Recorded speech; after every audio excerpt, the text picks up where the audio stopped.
together with friends, will share with you the latest and greatest and practical tips on how to actually turn the EU taxonomy into a tool to drive the green transition. My name is Helena Mueller, and I'm one of two co-leads of the sustainability team with AFRY Management Consulting. We support companies across the globe with delivering on the green transition and also turning their business even more sustainable. Today, we will drill down into a very, very important topic, the EU taxonomy and how to really change the business that you are all part of driving. We will look into how the green taxonomy actually can be part of driving change and transition and deliver on the global goals. With me today, I have 4 prominent guests that will share their experiences and knowledge in this field. So with us, we have Eva Lindebäck Brandt, who is Director Strategy at Volvo Group. A warm welcome, Eva. We also have Sebastian Brinkmann, who is the ESG Manager for KGAL Investment Management, who is working with delivering and designing an impact fund. A warm welcome, Sebastian. We also have Sara Lindstrand, who is Director Group Sustainability with AFRY, who is working to integrate the EU taxonomy into 10,000 projects across the world. A warm welcome to you, Sara. We also have Ahlgren with us today, a senior expert in the EU taxonomy who will share tips and tricks on how this transition actually can be done. We also have all of you with us today. You actually represent hundreds of people from across the world. When we looked lastly, we actually had people from over 45 countries in this session today. So we really hope that each and every one of you will bring good tips and tricks with you back home on how you actually can drive this change together with your team. We will record this session today and we will share it with all of you afterwards, together with a condensed summary of what we have discussed here today. We will also respond to your questions that you have posed in advance of this session. And we will do so in writing in the material that follows. But let's start the show, and I will be the lucky one to introduce and kick this off. So enjoy the ride, everyone. Pose your questions also as normal in the chat, and then we might not answer them today, but we will do so in writing. So let's see how we can start this.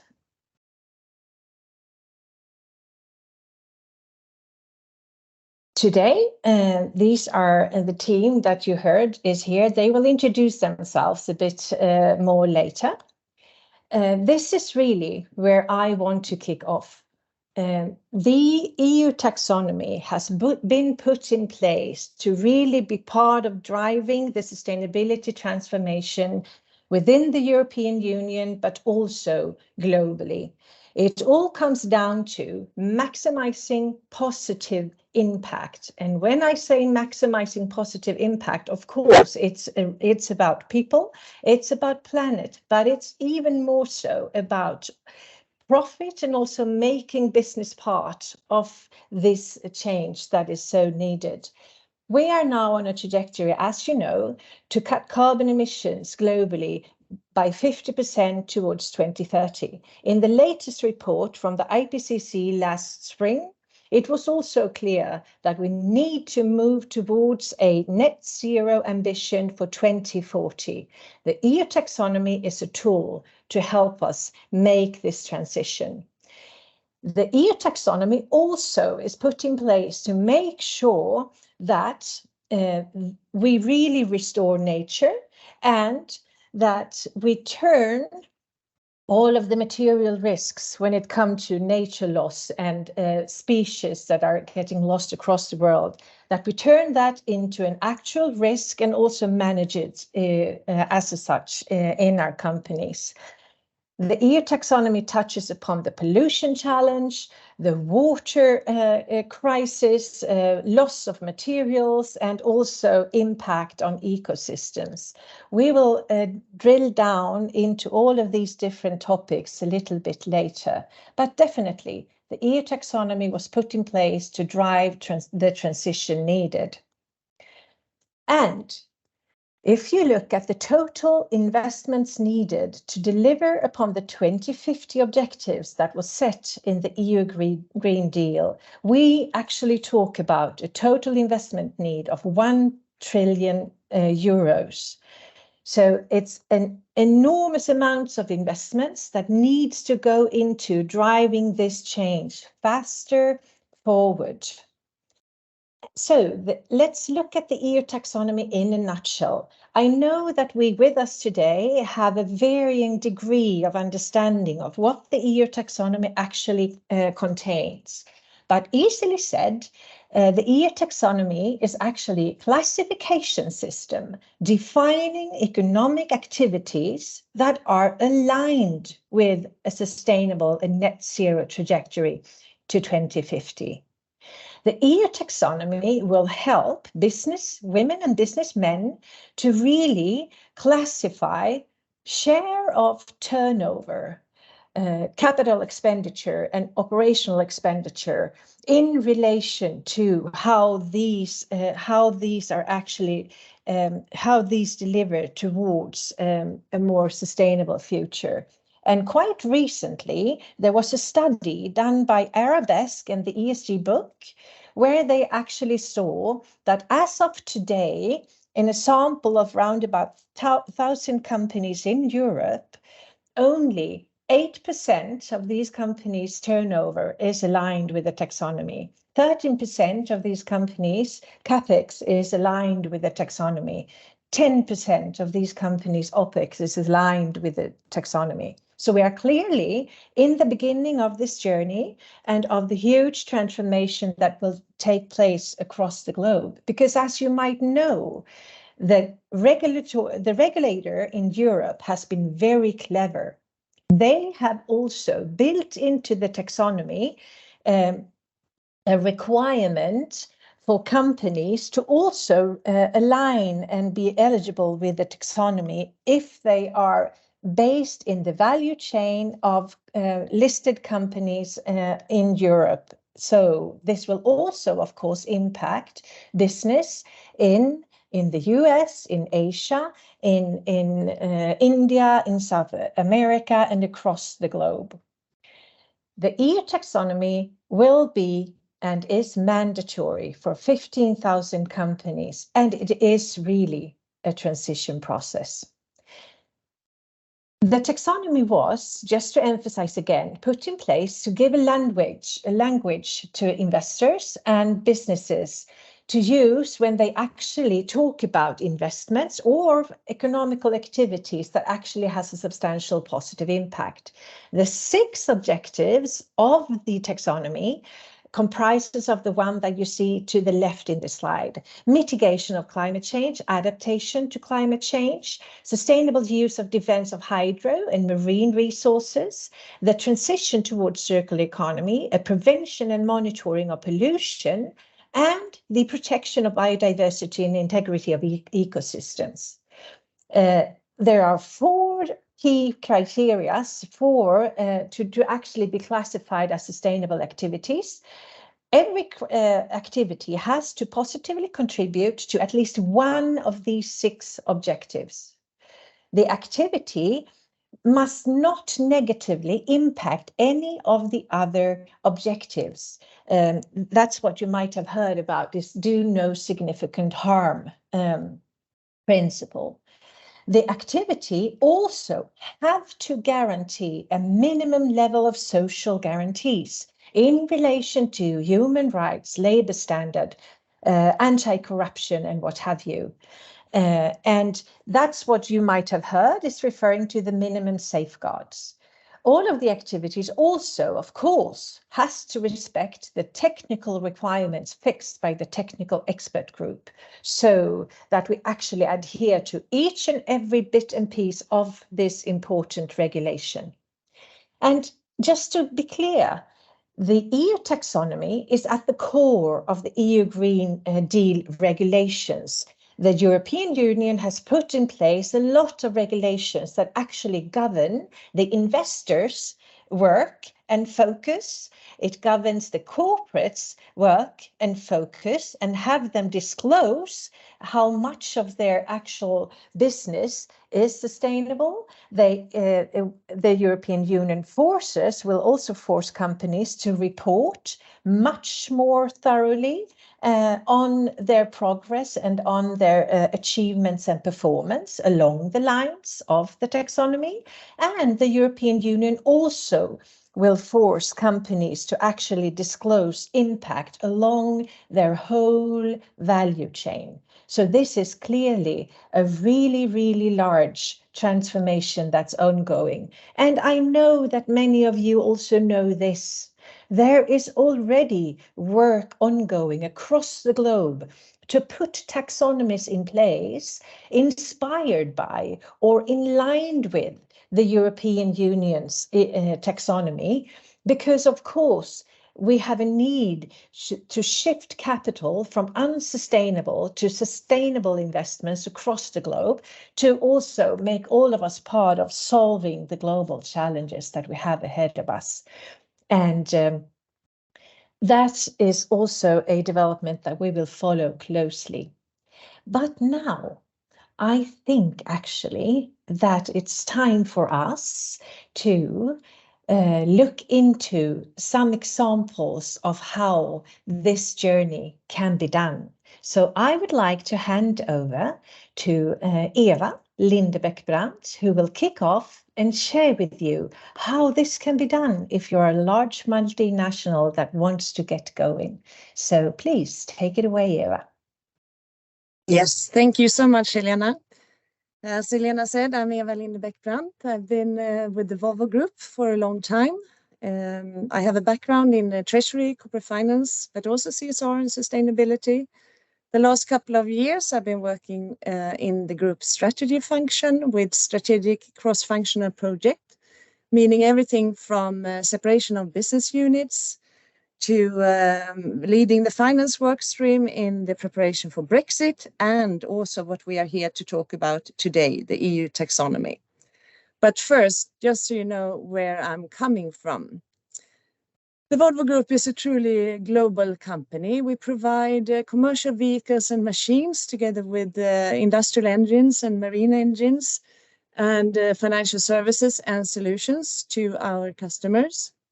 We do not sell cars. That's another company. We do share the brand though.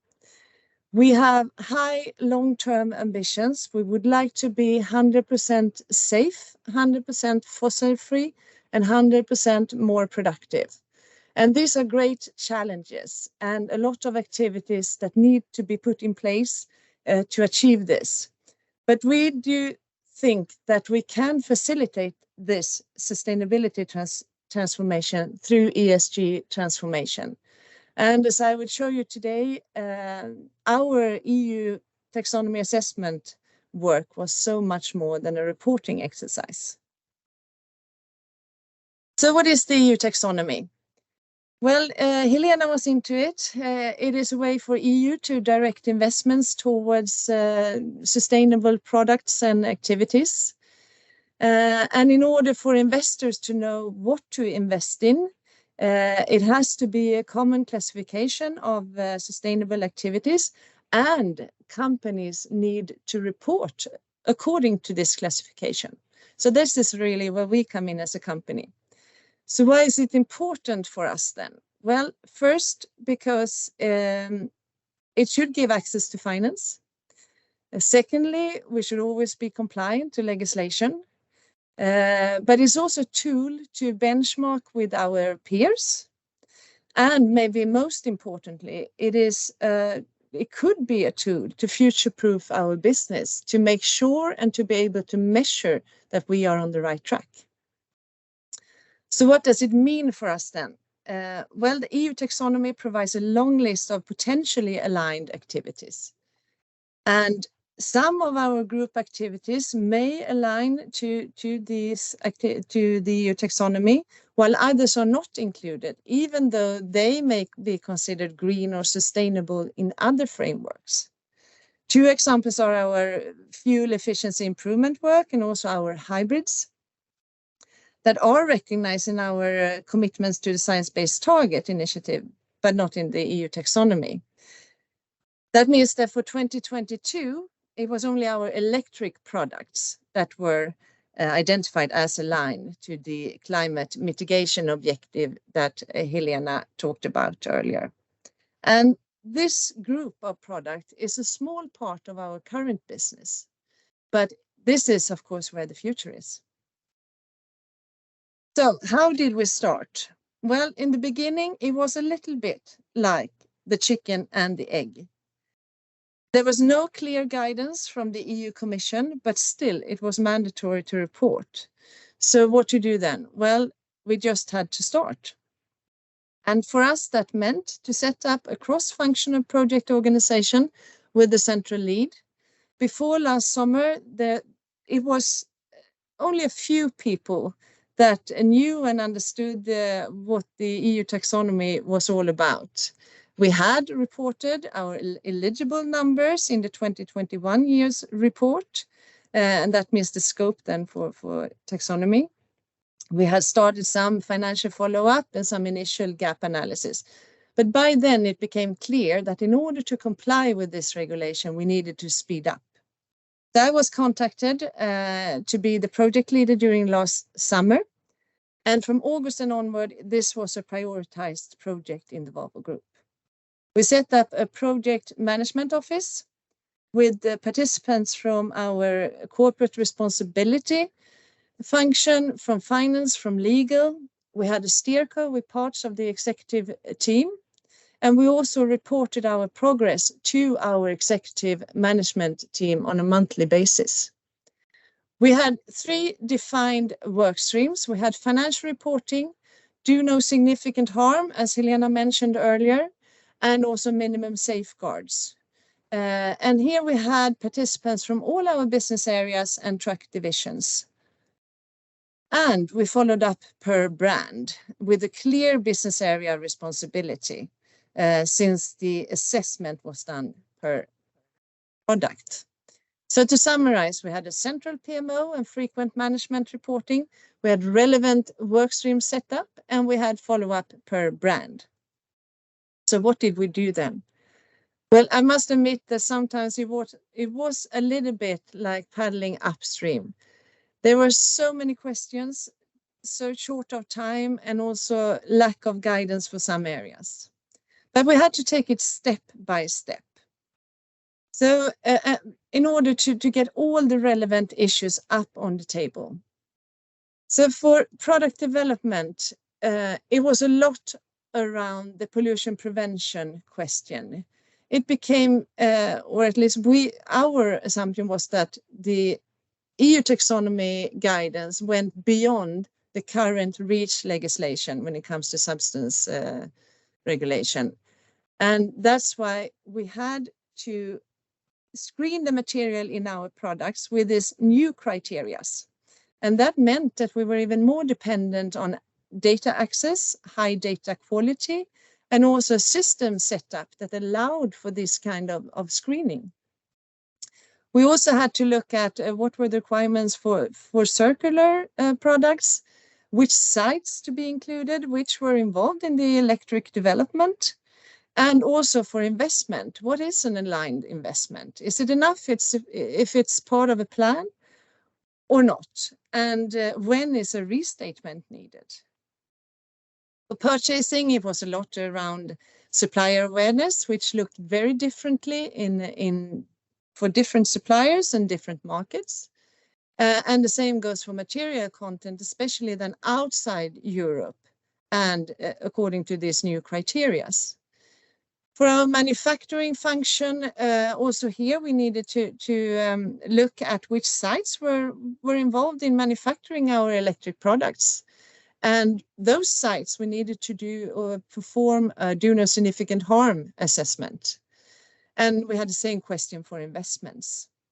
For our sales function, everything started then by identifying our potentially aligned products. And then we had this huge matrix where we followed up per product by revenue, by fulfillment of the do no significant harm work streams and the minimum safeguards in order to visualize our progress on actually a weekly basis. And we also started to get some requests from our customers on information on alignment of our products. For aftermarket and used vehicle sales, it was a lot about how to include, how to track which data that we needed. And then we had this general topic of that there's no geographical limitation of the EU taxonomy. It can be carried out on relevant products and activities inside Europe and outside Europe. And to make it even more difficult, it's also applied on our existing products, on our trucks, buses, machines that are already out there transporting goods and people today. And I think that these issues are similar to what other companies may see and struggle with then in their assessment work. So what were the main learnings then from this? Well, from a project point of view, I think it was clear that pollution prevention was a struggle. Coming back to this with the new criteria and access to data and system and so on, but maybe even more important was the need of resources from relevant areas, including experienced experts that could really do the job. Driving this kind of project is always important with management attention and support, and this was key to succeed. For us, it worked very well with a cross-functional project with central lead, but of course the implementation has to be in the line organization. And we also put some guiding principles from the start, one of them being that what we know now needs to be the base for what we guide our organization on. If we get new or updated information from the Commission or elsewhere, then we may adjust. Being pragmatic is really key. There aren't no correct answers from the beginning. You have to find them really. Because there is a value in this. Because well executed, the EU taxonomy work could be a tool for improvement. By identifying gaps in the operation and managing these gaps, that could actually improve the operational performance. And it could also reduce the future risk by introducing processes for how to handle new products, new markets, new entities, etc., taking the EU taxonomy requirements into account from the beginning.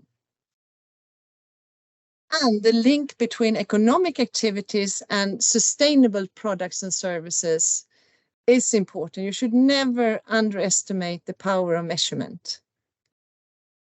Because, as I said, I think that we can facilitate the sustainability transformation through ESG transformation.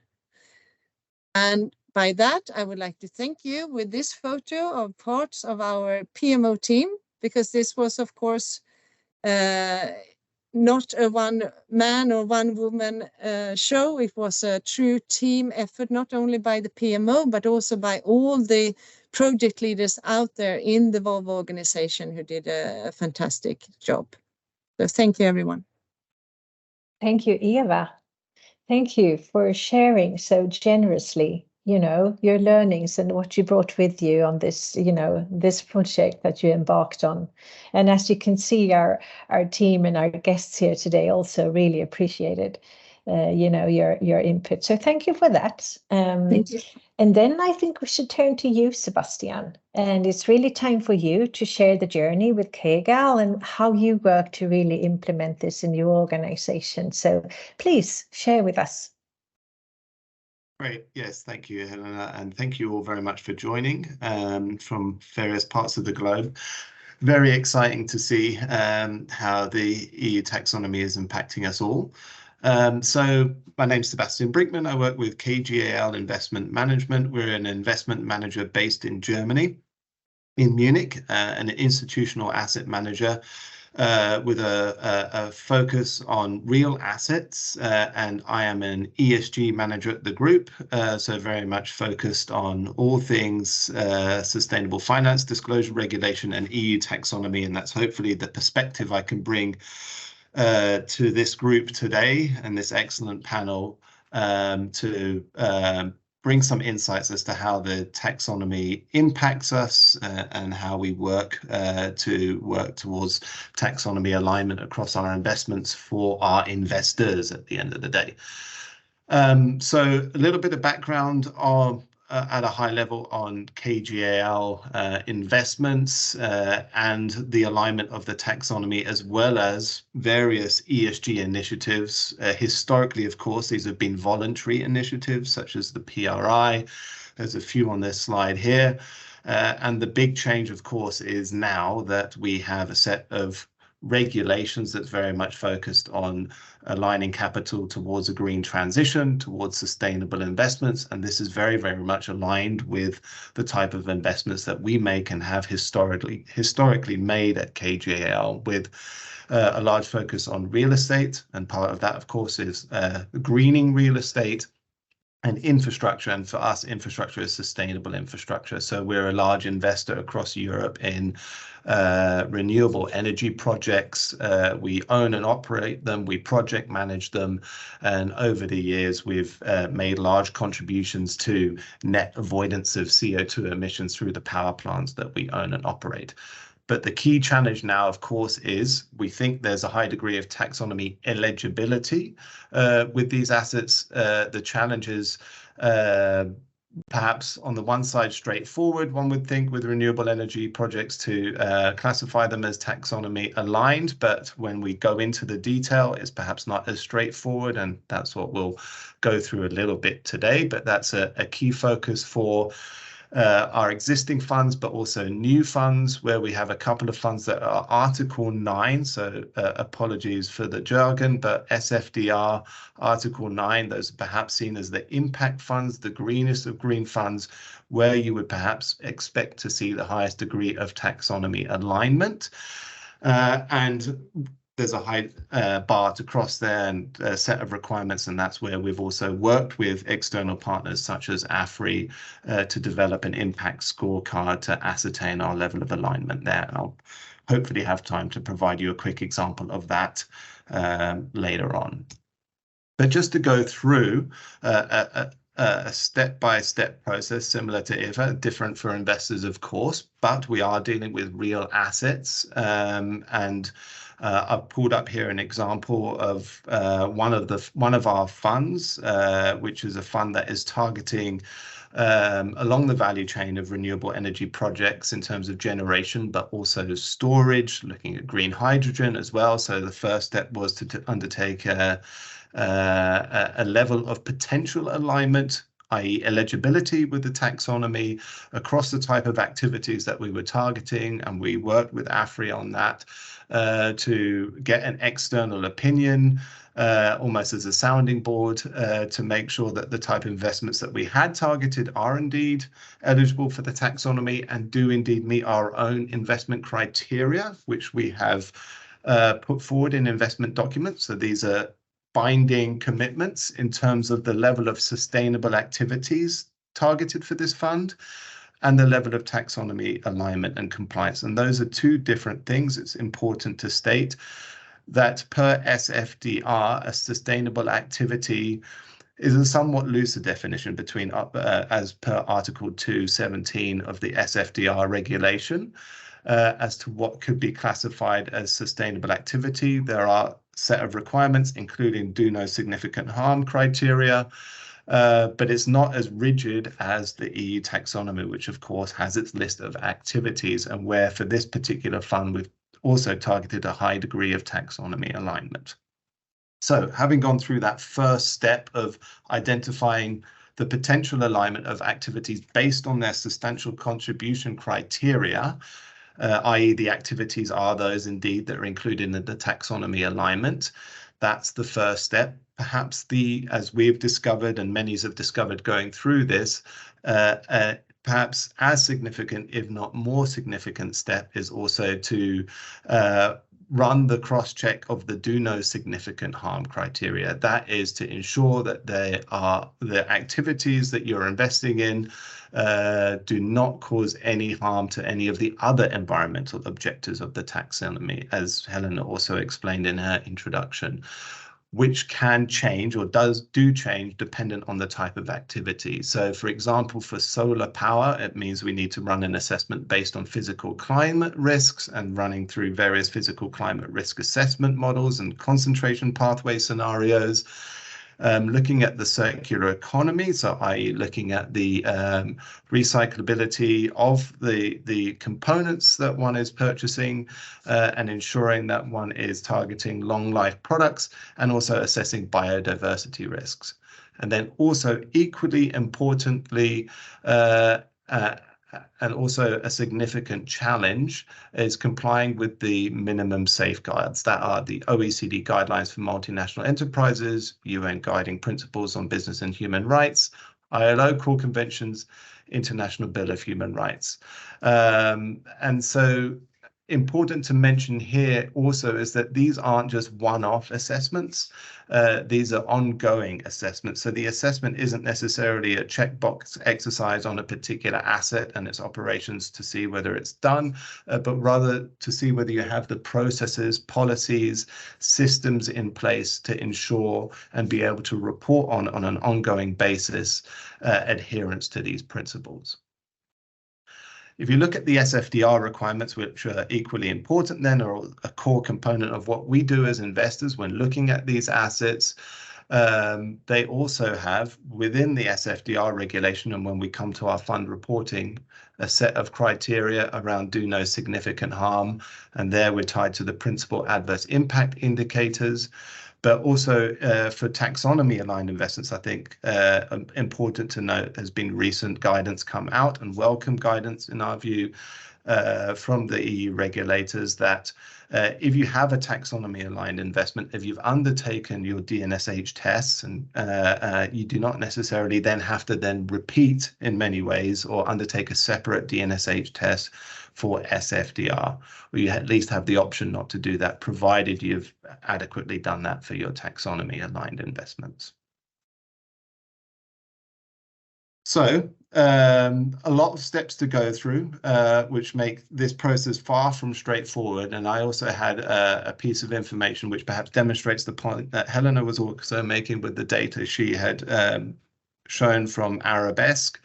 And this is actually from the Commission-mandated Platform Sustainable Finance, when they had looked into the level of taxonomy alignment, so not necessarily eligibility, but alignment across a broad spectrum of global companies.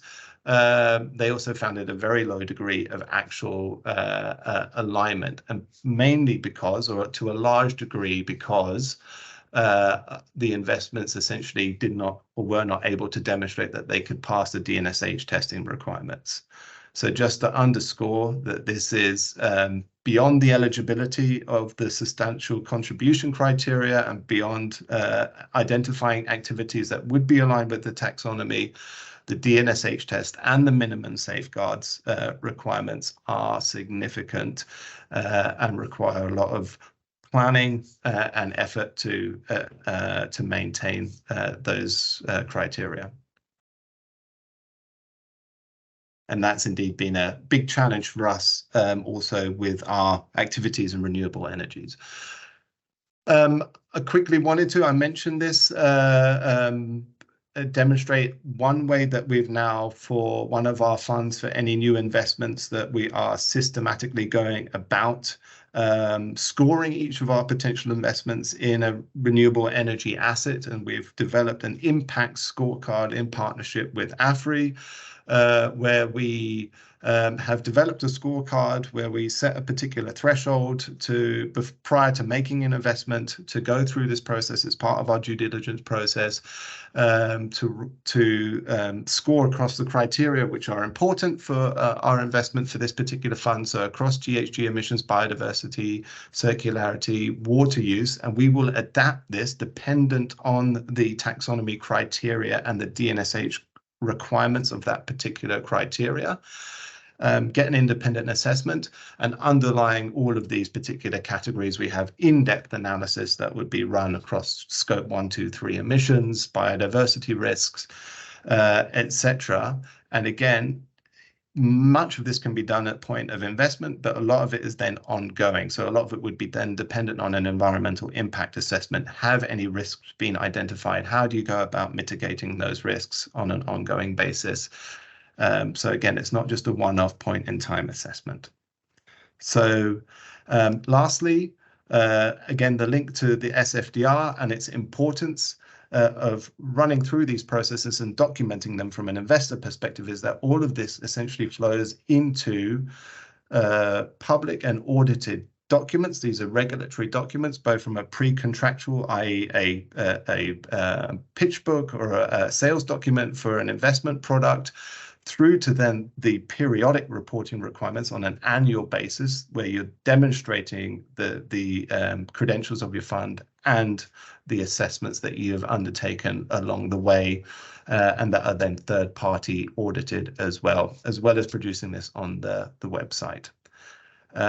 So a lot to pack in a short space of time, but hopefully that's given you some insights as to what we as investors are needing to do, what we're looking to do for our sustainable green investments. Thank you, Helena. I'll give it back to you. Thank you, Sebastian. I think your presentation clearly shows that this is not a walk in the park.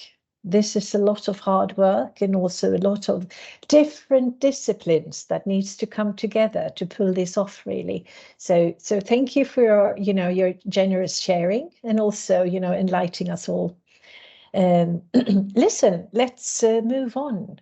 We will now actually look into how you can do this transition and how you can start working in this space if you're a company with a humongous amount of projects across the world.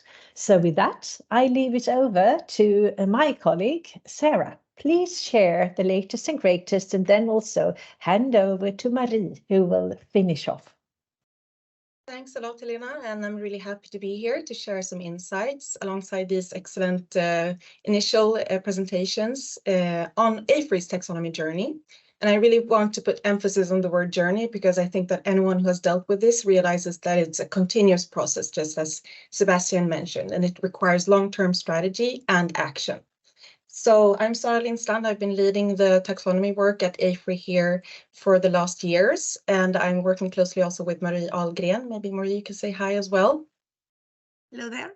Yeah, and I'm also working with our customers, so I'm learning from both sides, our AFRY journey and our customers' journey. Yes.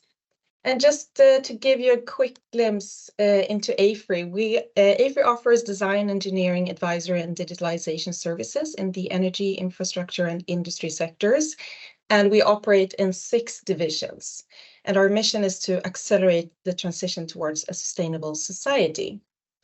So just to give you a glimpse of the numbers, we have projects in over 100 countries. We have offices in more than 40 countries, and we actually conduct more than 80,000 assignments annually. So it's a huge and diverse and slightly complex company to start exploring in the light of the EU taxonomy.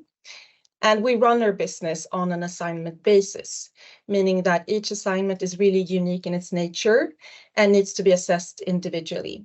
So a highly decentralized and diverse organization with a global spread as well. And as for sustainability, we deal with it in a strategic way as means to really future-proof our business, meaning that we have a fully integrated approach into strategy and alongside also the other core processes that becomes relevant for the sustainability work. And just taking it back one notch, I think, Helena, you already framed this in an excellent way in your introduction. It's all about sustainable finance and meaning to really gear capital flows towards shaping the green economy. And this illustration, you will see also that the end goal is, of course, to grow the green finance. But that would also need to be combined with the transition findings, meaning activities that may not fully meet the green finance performance targets today, but that actually also moves the needle towards environmental objectives that EU has set up. And both of these are really essential in the short and medium term, but of course in the long term, it is the green finance that we're wanting to grow and make to support the transition. And the EU is really mapping out the road ahead to deal with what is in fact an existential crisis and is moving faster and has a more ambitious scope for what is included in what will be the statutory reporting, or already is the statutory reporting compared to other economies. So in a way, it's about putting an end to the era of storytelling in sustainability reporting and showing the real facts and figures behind the business.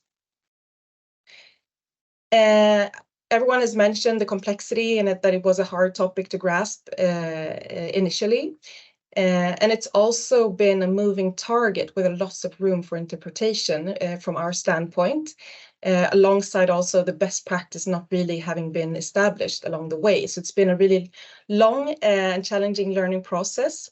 But for us and for many other, it's really a new way of understanding our sales and the performance in our projects as well. And not only being a significant increase in the reporting side, we really wanted to gear it towards the opportunity side to develop our business in line with our own objectives and the objectives of the EU. And given that we also as a company have presence in all of the sectors included, it's really a great opportunity both for our engineering services, but of course also for the design, advisory side of the business.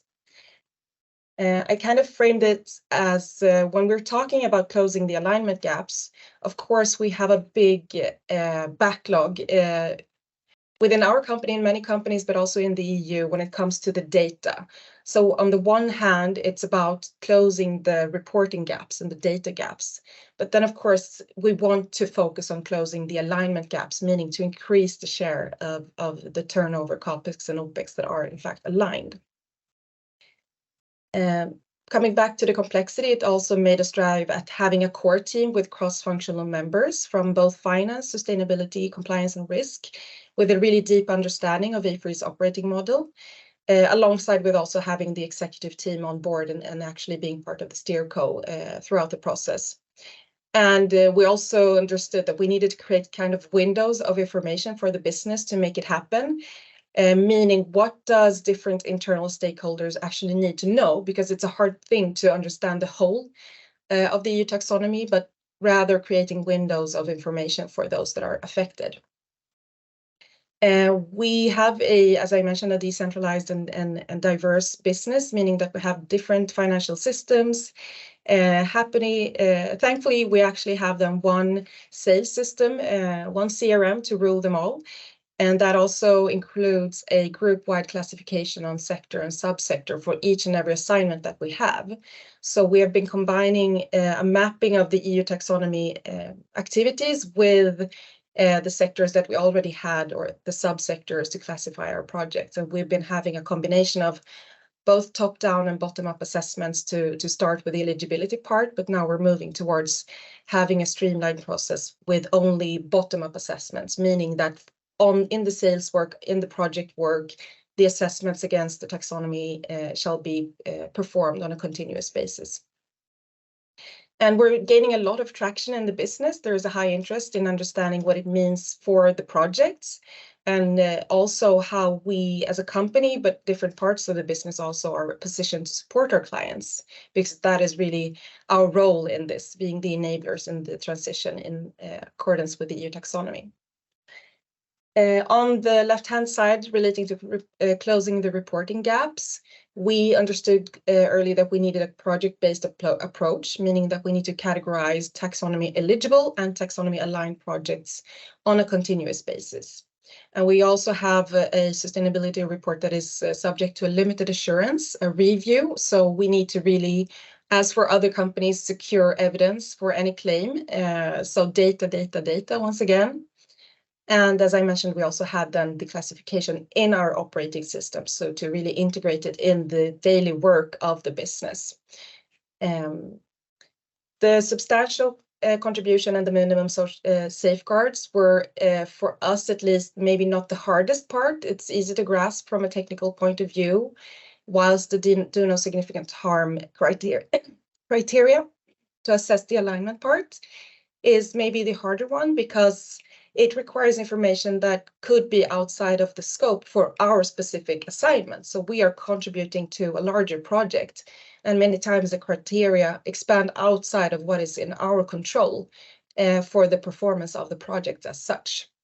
So we will suffer from a delay in data availability. But then on the closing the alignment gaps, it's about really increasing the project portfolio from taxonomy-related sales to secure that the projects are reaching the performance threshold, so close collaboration with the clients. But also keeping in mind that it will always be so that many of our projects that are in fact contributing with sustainability value is not yet included in the EU taxonomy. Just a quick glimpse into the universe within AFRY. Of course, we've been dealing with sustainability matters for a long time, and we have been aiming always at having a firm integration into our core processes, to show some of them here. Of course, this has now been linked to our overall objectives and our climate agenda as a company, and as input to the strategy and business development for the divisions and units that have the highest relevance. It's closely connected to the sustainability report, but also strengthening the risk management and responsible business efforts. And in the end, it combines and adds up to our reporting in line with the EU regulations on the CSRD, the EU taxonomy, but also, of course, the corporate sustainability due diligence directive. What we have learned is that, of course, what we understood early on, AFRY has a strong position as an enabler in the sectors currently included. So we have a 42% of taxonomy eligible turnover, which really then indicates the presence and in the light of the EU taxonomy. 57 activities were identified as relevant for our business, and 80,000 assignments were part of this consolidated work that was conducted. But we had to set a threshold and look primarily at the larger assignments, so every assignment that was larger than 500,000 Swedish crowns were part of this assessment. And we covered 70% of our total turnover by these bottom-up assessments that I mentioned before. And just to mention also on the non-eligible side, of course, we see that there are gaps in the EU taxonomy for what activities would actually push the transition. The non-eligible activities also include key projects within strategic advisory, but also design phases within manufacturing and process industries that is currently not covered by the EU taxonomy. But that we are hoping to be expanded over time. So just some short key learnings and takeaways from AFRY. Build on what you have and secure a scalable approach. I think data and scalability is really key to having efficiency and really being able to focus on what you should be focusing on, meaning to shift the business and really include the sustainability aspect into everything we do. And I can't put enough emphasis of the importance of including the assurers early on in this process. The business integration is really key. It's not a siloed reporting practice. It requires interaction between management, operations, and the business. And we've really been able to bring these different units even closer to each other through the work. And dare to focus, but don't forget the purpose and goals. So really focus your efforts as where you have the largest eligibility hotspots, what I call it here, and enable the business to drive taxonomy-related sales. Because in the end, it comes down to the engineering work that is done, but it needs to be backed up by sustainability experts in the different parts of the work. And so it's important also with creating network for support in this. And the EU taxonomy is the blueprint for what is needed in the future and not what we have today. So many sectors are in fact still embarking on their alignment journey, meaning that they will show low alignment at this point.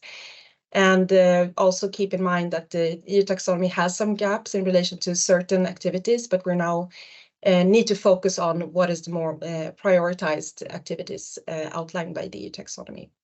So some homework to do and the harmonization, but overall it's gaining traction and will really support our business.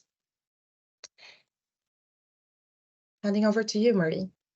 Yeah, and as you all have understood by now, that the EU taxonomy is addressing more or less all sustainability aspects. And the number of macro sectors covered by the EU taxonomy is increasing. This year, 3 new macro sectors are added, and then each macro sector includes several economic activities. While, which is good, the environmental objectives, the 6 objectives, they stay firm. New for this year is that there is an addition of the Environmental Delegated Act. This means, in short, that there are new economic activities that make a substantial contribution, not only to the 2 first climate goals, but to the all 4 non-climate objectives. And we get a lot of questions on what's coming up next. The process of agreeing on new economic activities require political support from many different groups. Also, it's necessary that the technical criteria are logical and that they are accepted. And the platform of sustainable finance is working on both improving the already published criteria as well as on developing criteria for new economic activities. And this platform, the EU platform, brings together sustainability experts across all stakeholder groups. And as we know, as of yet, there are no published time frame for any further additions to the taxonomy. And for us at AFRY, of course, this is exciting as we are providing engineering, strategy, and sustainability services in more or less all these macro sectors.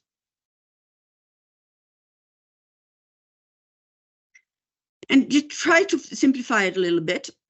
In order to be aligned, that is environmentally sustainable, you need to substantially contribute to at least one of the 6 environmental objectives. As in this example, contributing to climate change mitigation. But this is, as we'll learn today, not enough. Alignment requires that the activity do no significant harm to any of the other objectives. And in addition, it needs to be carried out in adherence to the minimum safeguards. So all these activities, as we learned, are pretty tough to live up to, but we must go in with this with a feeling that, of course, the whole idea of the EU taxonomy is to speed up the transition towards sustainability.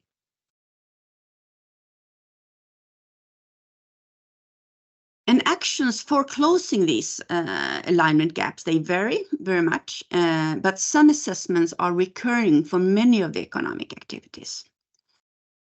The climate risk assessment is required for all of the company's physical sites in order to be aligned with the do no significant harm criteria for climate change adaptation.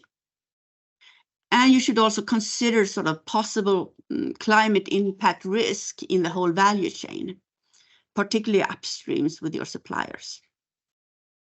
And for the objectives water, circular economy, and biodiversity, there is often requirements of an updated environmental impact assessments, or the EIA. And the EU EIA directive was updated in 2014. And your EIA must include all the new requirements.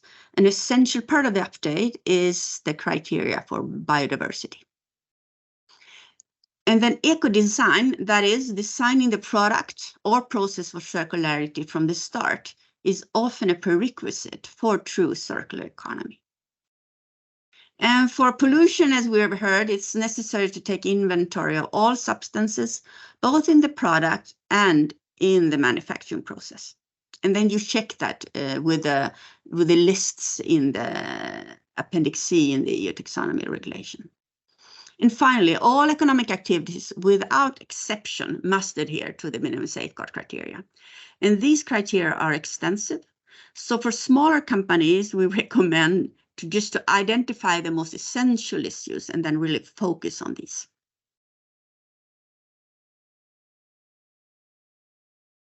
So, how do we summarize this EU taxonomy journey? First, focus on eligibility. Get a grasp of the scope of the requirements relevant to your company. Then reach out internally and externally for collaboration and make sure to integrate the taxonomy requirement into your key business processes. Thereafter, as we learned today, to disclose according to the EU taxonomy is fine, but it's even more important to make a strategy and transition plan for alignment. Very few economic activities and even fewer companies are aligned from the start.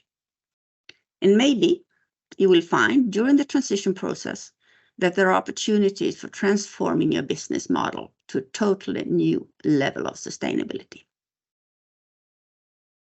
Thank you, Marie. So a warm thank you to both Sara and Marie for sharing this in-depth knowledge and your experience also in this field. Listen, guys, time flies when you're having fun, somebody said. We're actually about to wrap up this session today, but clearly we could have continued for many more hours because there's a lot to say about this. It's complex, it's broad, it's a lot to take in, and it's one thing that we all know, and that is actually that we have to get started. So if I would just summarize very shortly, I think you should take with you what also Eva said in the beginning.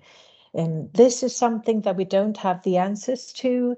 What's the hen and the egg? We need to get started and collect the team across your organization because you will need a lot of different disciplines to get this going. And also take inspiration from Sebastian and the approach that KGAL has developed. It has to be structured. You have to dig deep. You have to accept the fact that not all data points will be there and not all data points will be perfectly comparable from the beginning, but get going and start the journey. Then you can improve over time. I think also what you could take with you, maybe from what Sara said, is really focus on the eligibility hotspots. I think that's a great expression. There's a lot of things you can do, but you have to be brave and you have to connect again. You heard her repeat what also Eva said, connect across the organization and take inspiration from Marie and her deep, deep knowledge on how to actually do this for real. And accept the fact that you will find gaps in all of the different areas that you will dig into: biodiversity, circular economy, water, pollution, climate change mitigation, adaptation. But you have to get going and you have to also lighten the fire amongst your colleagues. Now you're here, you've been here with us today. You invested 1 hour to be here with us and to listen to this today. So all we ask from you is go back home and share this information with at least 3 colleagues in the office today or anyone that you meet on Teams. Bring this knowledge forward. We would like to thank you all for, getting up, if it was an early morning or if it's late evening, wherever you are in the world. So thank you for joining us in this session. We will share with you the recording, the slides, a summary, and some answers to some of the questions. I've seen that there has been quite a lot of activity also in the chat room, so I hope and you've also been able to get some answers that way. But I would like to thank you for taking the time, and also actually, if you want to stay with us and join us in the next session, we will plan for the autumn. So when we do deep dives in some of these other areas that we have also been highlighted or talking about today. So from all of us here in the panel and also to the panel, thank you. Thank you, Eva, for sharing. Thank you, Sebastian, for being so generous in your insights. And thank you, Sara and Marie, for pulling together and also share how you actually can do this in quite a complex organization. Reach out to your local AFRY contact. If you need support, you can also connect to the team here. We will share contact details, or reach out to anyone who you have close to you, who you know is an EU taxonomy expert. Have a wonderful day, evening, wherever you are, and talk to you and see you soon again. Thank you. Thank you all. Bye bye.